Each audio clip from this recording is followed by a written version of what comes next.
Di balik indahnya sawah yang hijau membentang, tersimpan berjuta keluh kesah petani.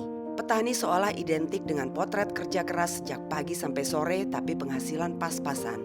Besarnya biaya saat mulai mengolah lahan untuk bibit, pupuk, pestisida hingga upah pekerja sudah lama dirasakan semakin naik hingga mencekik leher.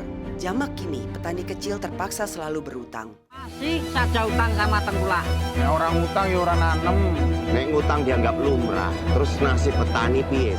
Dengan harga pokok produksi atau HPP yang tinggi, terkadang pada saat panen pun harga jual gabah tidak sebaik yang diharapkan atau di bawah harga yang ditetapkan pemerintah. Akibatnya, keuntungan petani sangatlah tipis. Menurut data Badan Pusat Statistik atau BPS, rata-rata biaya produksi tani padi pada musim tanam kedua tahun 2023 adalah sebesar 22,5 juta rupiah per hektar. Di beberapa daerah bahkan mencapai 25 juta rupiah per hektar. Data BPS juga menunjukkan bahwa pendapatan bersih rata-rata petani skala kecil hanya mencapai 5,23 juta rupiah per tahun. Hal ini disebabkan oleh berbagai faktor, termasuk fluktuasi harga gabah, biaya produksi yang tinggi, rendahnya produktivitas petani, serta keterbatasan akses ke pasar dan teknologi pertanian modern. Maka untuk melindungi petani, Presiden Prabowo Subianto telah menerapkan harga pembelian gabah yang berlaku di seluruh wilayah NKRI. Kalau kita mau jadi negara maju, pangan harus aman. Pemerintah Republik Indonesia sudah menetapkan harga gabah kering giling ya, yang dibeli dari petani kering panen ya, adalah Rp6.500. Saya ulangi, Rp6.500. Saya siap keluarkan PP. Kebijakan ini bertujuan untuk memastikan petani mendapatkan harga yang layak dan mendorong swasembada pangan. Meski pemerintah telah menetapkan harga GKP, dari sisi petani tetap perlu langkah-langkah taktis untuk menaikkan hasil panen dan menekan harga pokok produksi agar keuntungan lebih optimal dan dalam jangka panjang tarif hidup petani lebih sejahtera. Lalu, bagaimana cara petani bisa menekan biaya bertani? Masalah inilah yang diangkat dalam film layar lebar berjudul 1000 Bayang Purnama.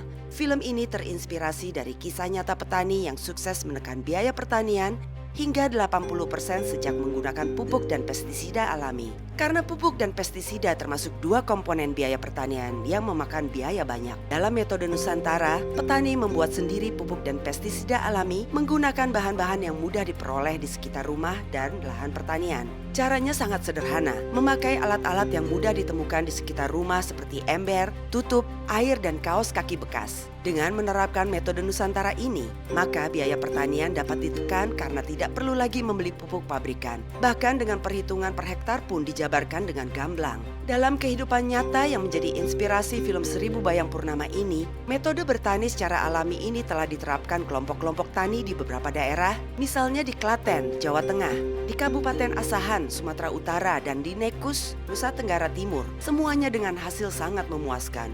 Film ini hadir memberikan perspektif segar dalam dunia pertanian. Metode Nusantara yang murah, mudah, dan sederhana ini tidak hanya menurunkan biaya pertanian, tapi juga menjaga kesuburan tanah, tidak mencemari sumber air dan udara. Sehingga tanah, air, dan udara yang tetap terjaga akan senantiasa produktif hingga masa mendatang. Kita semua juga akan lebih sehat dengan mengkonsumsi hasil pertanian yang alami, bebas dari residu pestisida. Jadi pilih mana? Bertani dengan hasil per hektar 3 juta atau 11 juta? Selengkapnya tentang metode ini dibalut dengan kisah cinta anak muda dan intrik antar keluarga, hadir di bioskop-bioskop se-Indonesia mulai 3 Juli 2025.